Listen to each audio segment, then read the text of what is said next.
ดฉันท่องไว้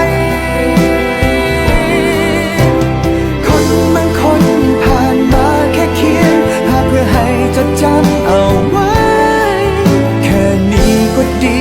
มากแล้วได้มีความทรงจำถึงแม้จะเจ็บก็สวยงาม